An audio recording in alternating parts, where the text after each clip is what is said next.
우리 시대에 한 두 가지 정도의 비극을 말씀을 드릴 수 있습니다. 하나는 죄로 인해서 하나님으로부터 분리되어 있다는 것.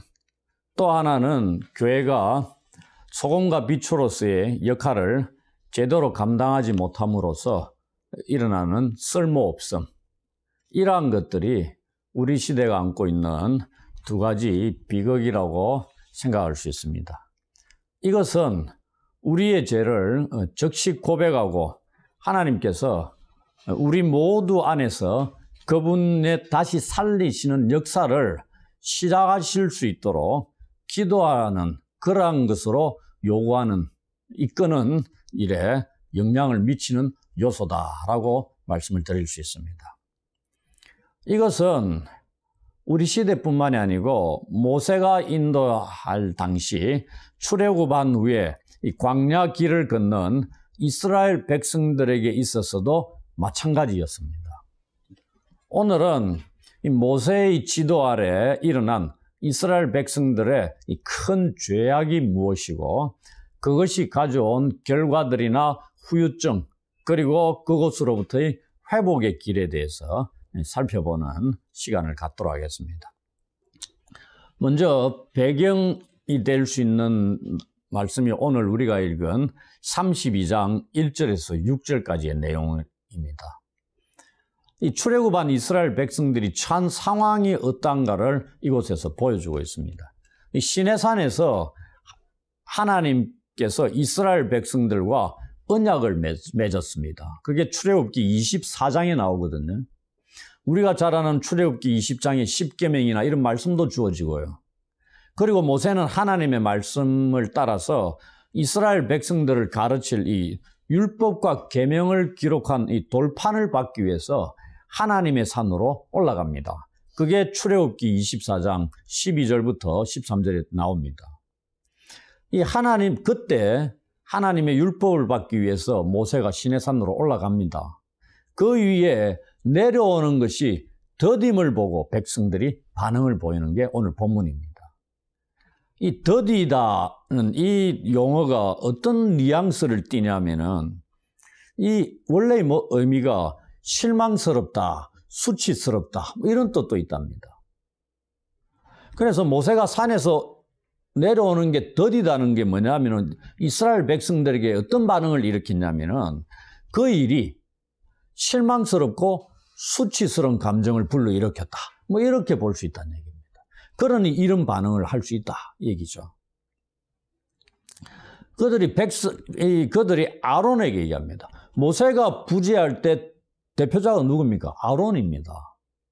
근데 이 아론에게 뭐라고 얘기하냐면은 우리를 위해서 우리를 인도할 신을 만들어라. 이런 요구를 합니다. 엄청나게 놀라운 지금 요구를 하고 있다는 걸 보게 됩니다. 이것은 얼마 전에 지금 24장인가 말씀드렸죠. 하나님과 맺은 언약을 완벽하게 파괴하는 행위입니다. 그 언약을 어긴다는 것은 언약을 맺을 때 우리가 고대 건동이나 이 언약 맺을 때 짐승을 둘로 갈라가 그 사이로 지나가고 뭐 이런 걸 합니다. 언약을 파괴하게 되면 어떻게 되냐면 이 짐승이 쪼개지듯이 그런 결과를 낳게 될 것이다. 그런 겁니다. 그러니 언약은 파괴하면 안 되는 거다는 얘기입니다. 근데 이 백성이 24장에 하나님과 언약을 맺고 지금 32장입니다. 모세가 없는 사이에 이런 짓을 하고 있다는 얘기입니다.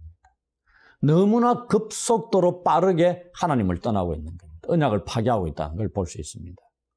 원래는 하나님께서 인간을 창조하셨죠. 근데 여기서는 인간이 신, 우상을 창조하고 있습니다. 이 출애굽과 홍해를 건너게 하시고 이 광야길을 인도하신 분이 여호와 하나님이십니다. 그 이스라엘 백성들이 자신들을 인도할 신을 만들어 달라고 요구한다는 것은 새로 만드는 신으로 여호와 하나님의 자리를 대체하고자 시도하는 거라는 얘기입니다. 이게 무엇이죠? 우상숭배입니다. 10계명의 두 번째 아닙니까? 하늘과 땅 아래 그 땅 것으로도 형상을 만들지 말라. 그리고 제사하지 말고 섬기지 말라. 이 말씀입니다. 그걸 그대로 지금 어기면서 행하고 있는 겁니다. 우상숭배를 우리가 일반적으로 뭐라 그러죠? 하나님의 자리에 사람이 만든 눈에 보이는 어떠한 것으로 앉히는 것이 우상숭배입니다. 그리고 사람이 희망하고 애착을 갖는 그것을 가지고 하나님의 자리를 대체시키는 것. 이게 우상숭배입니다. 돈이 그 자리를 차지할 수도 있고요. 다양하겠죠. 자기 자신에게 있어서 우상이 되는 것들. 하나님의 자리를 차지하게 만드는 건 전부 다 우상입니다. 그 말을 듣자 이 아론이 백성들의 귀에서 금고리를 빼어서 다 가져오게 합니다. 그러니까 백성들이 가져와가지고 아론에게 줍니다. 그것으로 송아지 형상의 우상을 조각칼로 만든다. 뭐 이런 얘기합니다.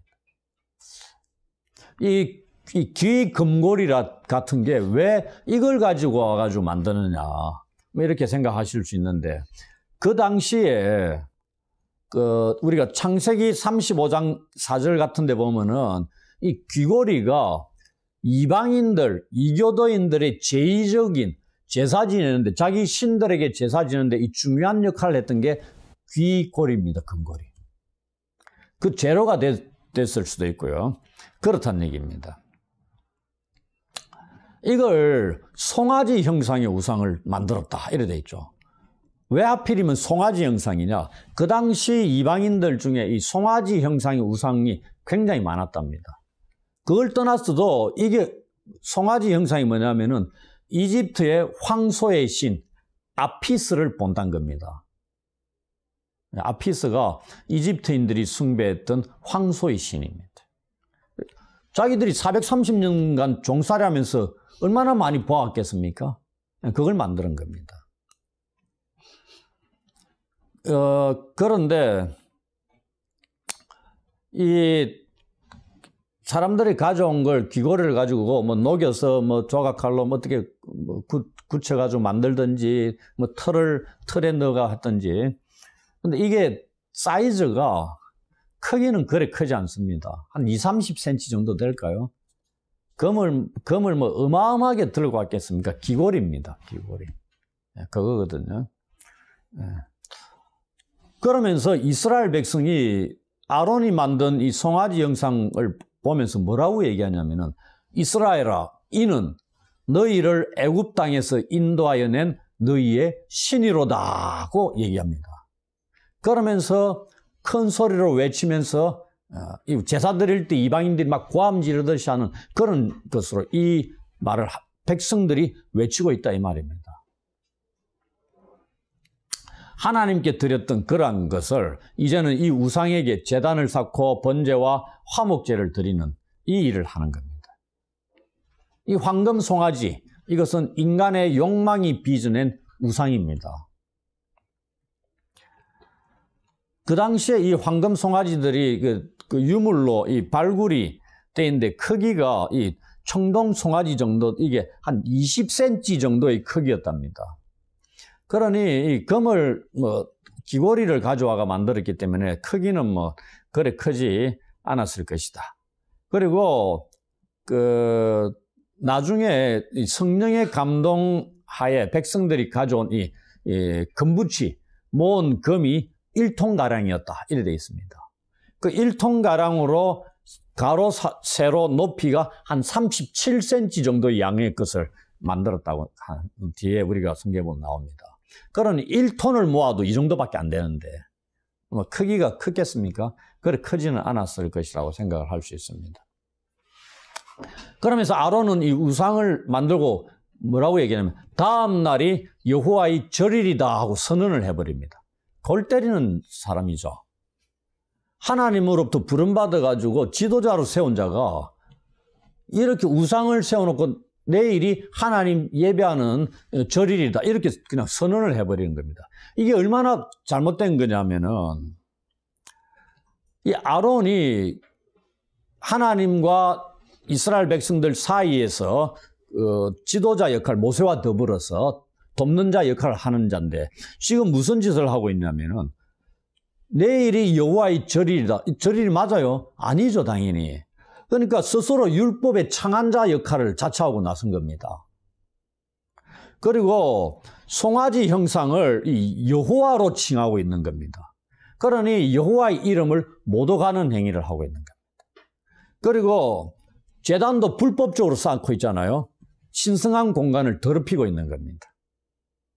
또한 절기를 임의로 지정함으로 이 신성한 시간도 오염시키는 죄를 범하고 있습니다. 이게 예배의 제사겠죠. 이때는 예배의 우상을 사용할 때 일어나는 결과들입니다. 우리는 모든 영광을 하나님께 드려야 되는데 하나님의 영광을 빼앗아버리는 행위를 하고 있다. 그렇게 보시면 됩니다. 이것을 아론과 백성들이 합작해서 행하고 있다는 것입니다. 그러면서 다음날 일찍 일어나 번제를 드리고 화목제를 드리면서 그 주에서 먹고 마시고 일어나 뛰놀고 있습니다. 뛰노는 게 단순히 춤추는 이 정도가 아니고요. 이 뛰어놀다는 이 용어 자체가 종교적인 축제의 광적인 음란 행위를 나타내는 용어입니다. 이게 고린도전서 10장 7절부터 8절에 바울이 암시하듯이 언급을 하고 있습니다. 그러니 완전히 이방인들이 우상들에게 그 제사를 드리면서 막 광적인 발악을 하듯이 뛰놀고 파티하는 막 이런 것으로 보시면 됩니다. 이것을 지금 이스라엘 백성들이 하고 있는 거죠. 완전히 혼합주의적인 신앙 행태가 너무나 빠르게 찾아온 겁니다. 모세가 부재할 당시에. 또 이스라엘 백성들이 저지른 죄는 하나님께서 세우신 이 지도자인 모세를 무시하는 겁니다. 이를 통해서 우리가 알 수 있는 게 뭐냐면 하나님께서 세우신 이 지도자를 거부하는 것, 무시하는 것은 그 지도자의 능력에 문제가 있어서라기보다 우리의 마음이 바르지 못하기 때문에 일어나는 경우가 많다는 것을 기억하셔야 됩니다. 모세의 경우는 100%고요. 오늘날 일어나는 경우도 지도자가 잘못된 경우도 있을 수 있지만 그 지도자를 무시하는 성도들의 마음의 문제일 수도 있다는 것을 우리는 기억을 해야 된다는 얘기입니다. 그렇다면 여기에는 우리의 마음에 교정이 필요한 거죠. 돌이킴이 필요하다는 얘기입니다. 이제 우리는 본문을 통해서 이 시내산 근처에서 모세가 없을 때 이스라엘 백성들이 행한 우상 숭배의 죄를 통해서 이스라엘 백성들의 삶에 닥친 위험들이 어떠한 것들인가를 살펴볼 겁니다. 이를 통해서 모세 아래에서 모세의 지도하에 하나님께서 이스라엘을 다시 회복해 하시는 부흥의 원리가 무엇인가도 우리는 살펴볼 것입니다. 먼저 첫 번째 32장 7절부터 14절의 내용을 통해서 우리의 죄 때문에 하나님의 진노와 화를 자초하는 위험에 빠진다는 것을 살펴봅니다. 하나님은 우리가 행하는 말과 행동들을 다 알고 듣고 보고 계십니다. 시내산 정상에서 지금 하나님께서 모세와 함께 하시는데 산 아래에서 이스라엘 백성들이 행하고 있는 이 우상 숭배의 악을 모세에게 알려주고 있습니다. 하나님의 백성들이 행하는 모든 것들이 하나님 앞에서 숨길 수 없다는 걸 알아야 됩니다. 이것이 우리가 죄의 문제에 있어서 꼭 깨달아야 할 책임입니다. 사람들이 모르니까 이 죄는 숨길 수 있다고 착각하고 있는데 하나님은 보고 계신다는 얘기입니다. 다 아십니다. 그걸 우리는 기억해야 된다는 얘기입니다. 그러니 죄에 대해서 요셉처럼 사람이 아무도 없을 때 시위대장의 아내가 꼬시더라도 하나님 앞에서 죄를 범하지 않는 겁니다. 모세가 없는 사이에 하나님을 대신할 이 우상의 형상을 만들어 섬기는 이스라엘 백성들을 하나님께서 무엇이라고 부르시냐면 목이 뻣뻣한 백성이다 이렇게 말씀합니다. 이게 무슨 말이냐면은 그들이 멍에를 매기 위해 목을 내어놓기 거절하는 이 황소를 빗대어 말하고 있습니다. 황소가 멍에 매는 걸 실어가 뻗대고 있는 그런 모습이 이스라엘 백성들을 보실 때 하나님께서 그렇게 보셨다. 그러면서 목이 뻣뻣하다 이런 말씀합니다. 그러니 이들이 자기 멋대로 가기를 원해가 하나님께서도 다루기 힘든 백성이다 이런 표현입니다. 이런 백성들을 모세가 이끌고 있는 겁니다. 그것도 수백만이죠. 얼마나 힘들겠습니까? 그죠? 우리는 교회에 200명, 수십 명 이끌어 가는데도 별의별 일들이 많이 일어나고 별의별 사람들을 많이 겪게 된다고 얘기들 하죠. 그런데 수백만의 이러한 목이 뻣뻣한 백성을 이끌어 가는데 그것도 몇 년, 처음 의도와 다르게 40년간 이 길을 걷습니다. 거기에 모세가 단 한 번의 잘못을 통해서 가나안 땅에 들어가지 못하는 것까지 모세에게도 영향을 미치게 되는 겁니다. 이 목이 뻣뻣한 백성들의 우상 숭배의 이 악에 대해서 하나님께서 어떻게 반응하시는가를 보십시오. 이 32장 10절입니다. 그런즉 내가 하는 대로 두라. 내가 그들에게 진노하여 그들을 진멸하고 너를 큰 나라가 되게 하리라. 이 말씀이 무슨 말씀이겠어요?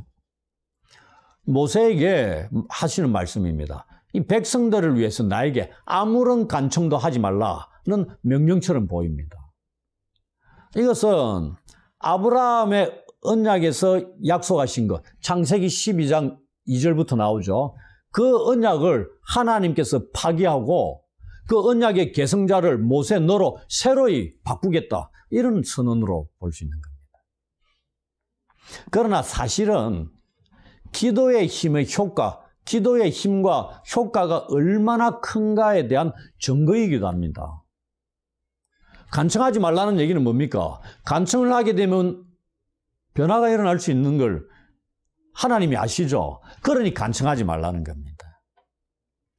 기도는 하나님의 진노를 돌이킬 수 있는 힘을 지니고 있습니다. 이것을 우리는 모세가 행하고 있는 것을 보게 되죠.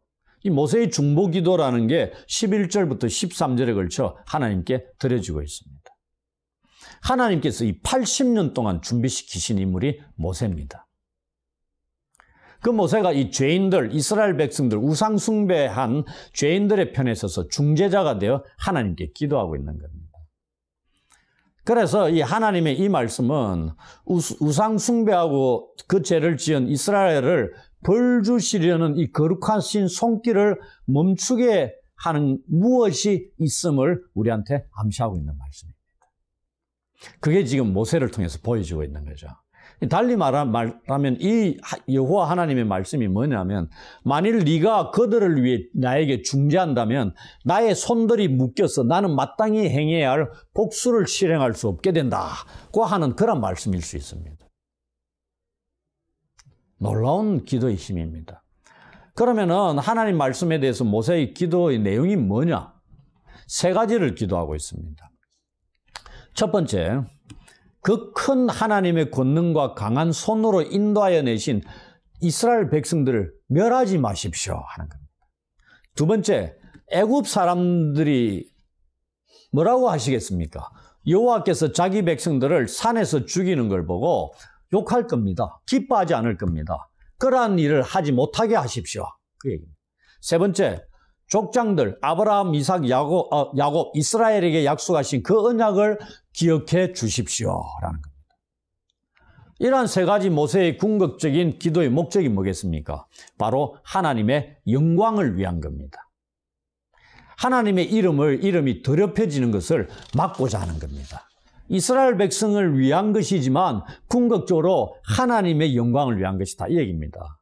그리고 하나님의 긍휼과 약속을 위한 겁니다. 이것이 우리가 오늘날 행해야 할 이 중보기도의 목적이기도 해야 합니다. 이러한 사실은 오늘 우리들에게 있어서도 마찬가지죠. 용서라는 것은 우리 안에 있는 어떤 가치 있거나 중요한 무엇에 근거하는 게 아닙니다.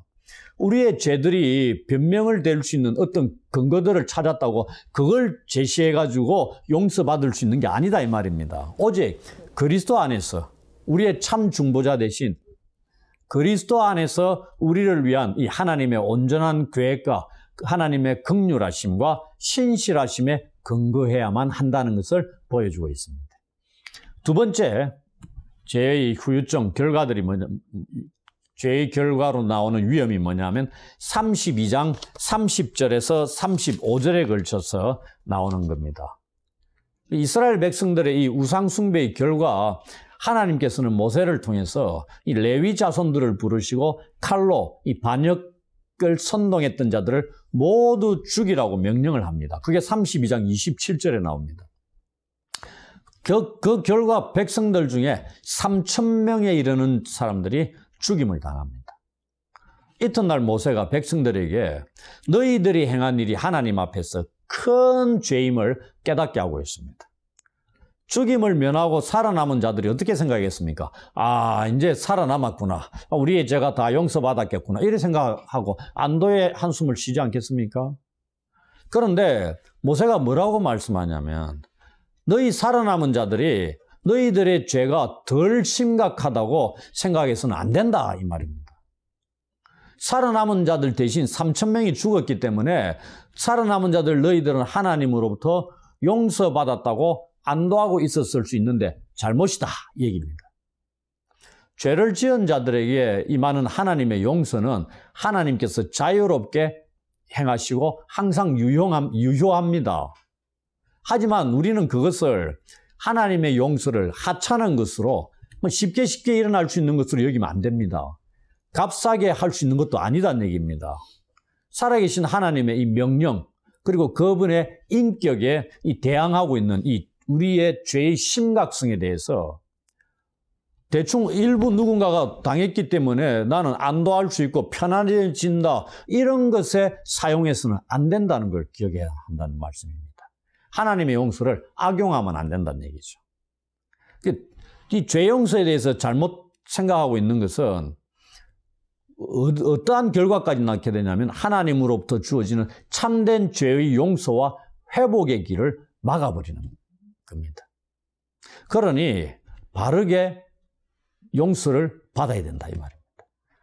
대신에 하나님 앞에 큰 죄를 지은 이 이스라엘 백성들에게는 모세와 같은 중보자가 필요했습니다. 그래서 모세는 다시 여호와께 나아가 기도하는 겁니다. 32장 31절 32절에 모세의 기도의 내용이 또 여기서는 무엇이죠? 이 우상 숭배의 큰 죄를 범한 이스라엘 백성들에 대해서 하나님의 용서를 구하는 겁니다. 중보자와 같은 자세로 이스라엘 백성들의 죄 용서를 구하는 이 모세의 마음이 이 32절에 아주 잘 나타나 있습니다. 이제 그들의 죄를 사하시옵소서. 그렇지 아니하시오면 원하건대 주께서 기록하신 책에서 내 이름을 지워버려 주옵소서. 이게 뭐 거짓말 같습니까? 자기 이름을 생명책에서 지워버려 달라고까지 요청하는 겁니다.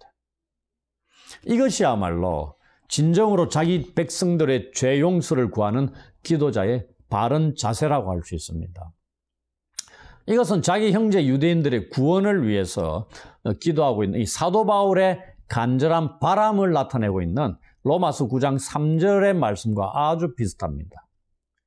나의 형제 곧 골육의 친척을 위하여 내 자신이 저주를 받아 그리스도에게서 끊어질지라도 원하는 바로라. 똑같지 않습니까? 대신 기도하는, 위하여 기도하고 중보 기도하는 그러한 자들의 자세입니다. 이 모세의 중보 기도에서 거기서 멈춰서는 안 되고요. 장차 오실 참된 우리의 중보자 대신 그리스도의 그림자를 보게 됩니다. 제가 이 사죄 선언할 때마다 읽는 게 그겁니다. 히브리서 7장 24절 25절 말씀. 그리스도의 중보자 되신 그리스도. 예수는 영원히 계심으로 그 제사장 직분도 갈리지 아니하느니라. 그러므로 자기를 힘입어 하나님께 나아가는 자들을 온전히 구원하실 수 있으니 이는 그가 항상 살아계셔서 그들을 위하여 간구하심이라. 이겁니다. 이스라엘 백성들의 우상 숭배의 큰 죄에 대해서 이 3,000명의 죽음으로 모든 죄가 용서받게 되는 것이 아님을 보여주고 있는 겁니다. 모세의 중보 기도가 필요했던 것처럼 이 죄를 지은 하나님의 백성들에게도 하늘에 계신 참 중보자의 도움이 필요합니다. 이를 통해서 우리는 참된 용서를 통한 회복을 혹은 부흥을 경험할 수 있는 겁니다. 죄를 지은 것에 대해서는 하나님 앞에서 우리의 참 중보자를 통한 이 확실한 속죄를 통해서 용서를 경험해야 합니다. 참된 회개와 용서 없이 하나님을 기다린다는 것이 얼마나 위험한 일인가를 기억하셔야 된다는 말씀입니다. 세 번째, 죄로 인해 어떤 위험에 빠져들 수 있는가? 33장 1절부터 17절에 걸쳐서 알 수 있는 것은 우리의 죄 때문에 하나님께서 함께 하심을 상실하는 위험에 빠질 수 있다는 것입니다. 죄의 가장 특징 중에 하나가 뭐냐면은 하나님의 임재와 선하심으로부터 우리를 분리시키는 겁니다. 하나님의 임재는 개인이든 집단이든 죄가 있는 곳에 함께 할 수 없습니다. 그리고 회개에는 그에 합당한 열매가 보여야 합니다. 그러나 지금 우상숭배했던 이스라엘 백성들에게 회개의 표지들이 없습니다. 3,000명 죽은 것으로 안도하고 있는 겁니다. 그래서 하나님께서 이들과 함께 올라가지 않겠다고 말씀하는 겁니다. 이집트에서 이스라엘 백성들을 구원해내신 하나님께서 함께하지 않으시겠다고 말씀하고 있는 거죠. 이유가 뭐죠? 그들은 목이 곧은 백성이기 때문입니다. 이 목이 곧은 백성이란 구절을 통해서 우리가 무엇을 떠올리냐면은 끝까지 출애굽 당시에 마음이 완고했던 이집트 왕 바로를 연상시킬 수 있습니다. 그 마음도 아주 완고해가지고 10가지 재앙이 끝나고서야 이스라엘 백성들을 쫓아내듯이 내보낸 겁니다. 하나님께서 개입하신 것이지만요. 현재 이스라엘 백성의 모습이 바로 이와 같다고 말씀하고 있는 거죠. 하나님께서는 목이 곧은 백성하고 절교하셨음을 밝히고 있습니다. 하나님께서 이스라엘 백성들과 함께 가다가는 길에서 그들을 모두 죽일 것 같아서 함께 올라가지 않겠다고 말씀하고 있죠. 너무나 두려운 말씀이 아닐 수 없습니다. 그런데 하나님의 이 말씀을 들은 이스라엘 백성들에게서 변화가 일어납니다. 백성들이 함께하지 않으시겠다는 이 하나님 말씀을 듣고 슬퍼하며 몸에 장신구를 걸치지 않았다고 되어 있습니다. 33장 4절에 나와 있죠. 이것이 뭐냐면 하나님 앞에서 이스라엘 백성이 스스로 겸손하게 자기 자신을 낮추는 회개의 행위입니다. 이것을 보시고 하나님께서 모세에게 말씀하시잖아요. 이스라엘 백성들이 몸에 지닌 장신구를 모두 떼어내라고 명령합니다. 이 장신구를 떼어내는 것이 무엇을 의미할까요? 당시 이집트인들은 신들의 형상을 지닌 장신구들을 가지고 몸을 치장했다고 합니다. 이것들의 역할이 뭐냐면은 안전을 위해서 악령이나 불행을 물리치기 위한 부적과 같은 역할을 했다. 이런 얘기입니다. 그러니 몸에 차고 다니는 거죠. 오늘날 사람들도 이러한 기능으로 몸에나 자동차나 혹은 집에 부적 같은 것들을 막 두고 있는 경우가 있습니다. 자동차에도 뭐 달랑달랑 달리고 있는 것도 있고 몸에도 뭔가 팔찌나 목걸이나 아니면 뭔가를 붙이고 다니는 걸치고 다니는 자들도 있습니다. 집에 두고 다니는 자들도 있고 다 이런 역할을 했던 것들입니다. 이 우상이란 얘기입니다. 이스라엘 백성들은 출애굽을 하면서 이집트 사람들의 물품들을 취하여 나왔습니다. 출애굽기 3장 22절에 보시면 무슨 말씀이 있냐면요. 여인들은 모두 그 이웃 사람과 및 자기 집에 거류하는 여인에게 은폐물과 금폐물과 의복을 구하여 너희의 자녀를 꾸미라. 너희는 애굽 사람들의 물품을 취하리라. 하나님의 명령입니다. 너희 출애굽할 때 주위에 있는 애굽 사람들한테 다 얘기하면 다 줄 거다는 얘기입니다. 그런데 취하라 이런 말씀이 있죠. 이 취하다는 게 뭐냐면 약탈의 의미가 있습니다. 10가지 재앙을 통해서 이스라엘 섬기는 여호와 하나님이 이집트의 백성들, 왕, 그 다음에 그들이 섬기는 신들까지 전부 다 징벌하시잖아요. 그러니 이게 뭐냐면은 전쟁이라 그러면 승리한다는 얘기입니다. 노예로 있던 이스라엘 백성이 승리한다는 얘기죠. 그럼 승리자들에게 뭐가 있어요? 전리품이 있는 거죠. 약탈하는 겁니다. 그런 차원에서 이 물품들을 취하여 나오는 겁니다. 그 의미거든요. 이때 아마 가져 나왔던 것들이 있었다 이 말입니다. 그런데 그러한 것들에 애착을 갖게 된다는 얘기입니다. 그리고 모세가 없어져 버리니까 더 신경을 쓰고 자신들의 안전을 위해서 집착할 수 있었다. 뭐 그럴 수도 있고요. 이 장신구를 떼어내라. 이 말은 이제 너희들이 지금까지 했던 우상을 섬기는 이방인들의 관습을 제거하라는 겁니다. 장신구를 떼어내므로 이제 목이 곧은 백성이 하나님의 말씀에 순종하는 겸손한 백성이 되었다는 것을 볼 수 있습니다. 모세의 중보자로서의 사역과 이스라엘 백성들의 회개와 그에 어울리는 이 뉘우치는 겸손한 자세로 말미암아 회복의 은혜를 누리게 된다는 겁니다. 약속의 땅으로 함께 올라가지 않으시겠다고 말씀하신 하나님께서 이제 33장 3절 14절에 하나님이 친히 함께 가시겠다고 말씀하십니다. 뜻을 돌이키셨다는 얘기입니다. 이스라엘 백성들의 이 가나안으로의 여정에 여호와 하나님께서 다시 동행하신다는 겁니다. 이스라엘 백성들은 그 무엇으로도 이 하나님의 함께하심을 대체할 수 없다는 걸 뼈저리게 배웠다는 겁니다. 이제 마지막 네 번째로 33장 18절에서 34장 7절에 걸쳐서 우리의 죄 때문에 하나님의 선하심을 상실하는 위험에 대해서 말씀을 드리겠습니다. 하나님께서는 하나님의 은총을 입은 모세에게 하나님의 이름을 선포하시면서 모세가 깨트린 그 돌판을 만들어 다시 시내산으로 올라오라고 말씀하십니다. 이 하나님의 선하심을 담고 있는 이 이름이 이스라엘 백성들에게 다시 불려지게 된 것입니다. 그 내용이 34장 6절에 기록되어 있습니다. 여호와라 여호와라 자비롭고 은혜롭고 노하기를 더디하고 인자와 진실이 많은 하나님이라. 이전에 하나님께서 모세를 부르실 때 알려주신 이름이 여호와였습니다. 믿음의 족장들에게는 전능의 하나님 엘샤다이로 나타나셨고 모세에게는 여호와로 나타나셨습니다. 그러면서 다시 시내산에서 모세 앞을 지나시면서 여호와의 이름을 선포하십니다.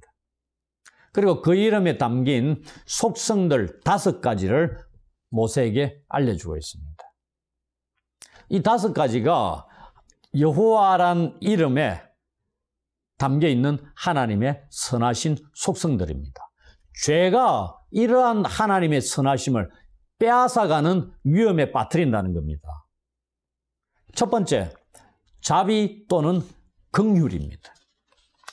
이 하나님의 자비하심은 불쌍하고 비참한 죄인들에게 이 안위와 친절, 이 관용을 기쁘게 베푸시도록 촉진시키는 속성입니다. 자기들은 장신구, 부적을 가지고 안위를 누리려고 했지만은 그게 아니다 이 말입니다. 이 자비로우신 하나님이 그들을 안전하게 보호하시는 분이다. 그걸 지금 알려주고 있는 겁니다.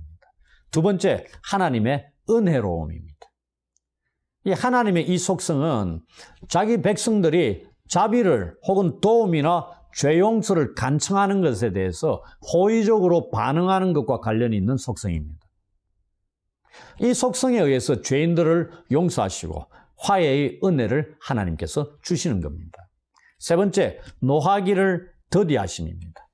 우리말로는 이렇게 번역되어 있는데 이 더디하심, 이게 콧구멍, 이런 거, 콧구멍이 길다 뭐 이렇게 표현되어 있습니다. 좀 전혀 무슨 의미인지 모르겠죠. 그래서 설명이 필요합니다. 이게 뭐냐면 코를 가지고 비유를 하고 있는 게 코가 길다, 뭐 피노키오처럼 긴지 모르겠는데 그런 표현을 하고 있다는 얘기는 이 속성은 우리가 화가 나고 분노하게 되면 어떤 얼굴이 울그락불그락도 되는데 콧구멍이 실룩실룩하고 뭐 벌럭벌럭하고 커지고 이런 것일 수 있습니다. 성질을 부리게 되면 아마 거기에서 나오지 않았느냐.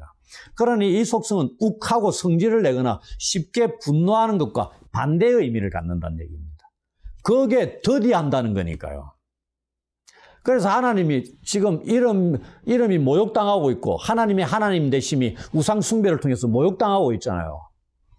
그래서 분노하고 같이 가지도 않고 내 멋대로 하게끔 내버려두라, 말리지 말라 이런 말씀까지 하시는데 중재자인 모세가 중간에서 그것을 막아 세우는 거죠. 근데 하나님의 속성이 노하기를 더디하신다는 것은 자기 백성들로부터 모욕을 당할 때조차도 적극적으로 이 보복하기보다는 관용을 베푸시는 분이다. 이걸 나타내는 겁니다.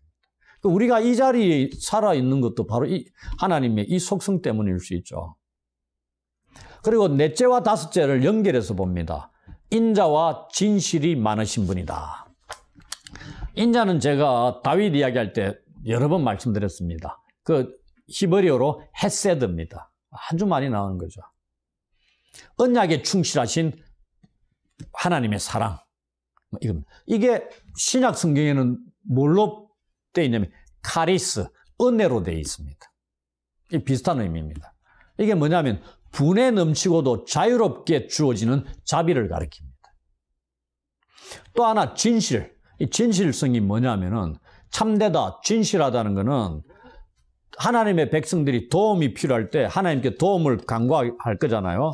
근데 우상들은 어떻게 해야 됩니까? 아무런 도움을 주지 못합니다. 그런데 하나님은 의지할 수 있으신 분이고 견고하시고 온전하신 분이시기 때문에 우리가 도움을 요청할 때 언제든지 의지할 수 있는 분임을 나타내는 속성이 진실성입니다. 이와 같은 이 여호와라는 이름에 나타난 하나님의 5가지 속성들은 바로 이스라엘 백성들이 자신들을 구원하신 하나님에 대해서 가져야 할 믿음의 핵심 내용이기도 합니다. 이것은 오늘 우리의 신앙 고백의 내용이기도 해야 합니다. 이러한 하나님이 우리를 부르시고 우리와 함께 하시겠다고 말씀하시는데 어찌하여 죄와 더불어 고통 가운데 계속해서 살아가려고 하십니까? 어리석다는 얘기입니다. 왜 우리는 죄로 인한 이러한 많은 위험들을 가볍게 여기고 있느냐는 겁니다. 심각한 겁니다. 이걸 회복해야 된다는 얘기죠. 오늘 본문을 통해서 그 원리들 우리가 보았습니다. 우리는 오늘 살펴본 이스라엘의 경우를 본보기 삼아 죄를 지었을 경우에 겸손하게 낮아져 회개를 해야 되고 그에 합당한 열매를 맺어야 하고 가능한 한 빨리 주께로 돌아가야 합니다. 그리고 다시 살리시는 하나님의 은혜를 누리셔야 됩니다. 죄로 인한 위험들이 어떠한 것인가를 또한 알았으니까 올바로 대처할 수 있기를 바랍니다. 그리고 우리 안에 있는 죄들이 무엇인가를 살펴서 철저히 회개하고 돌아서서 삶 속에서 부흥의 은혜를 누리시기를 주의 이름으로 축원합니다. 아멘.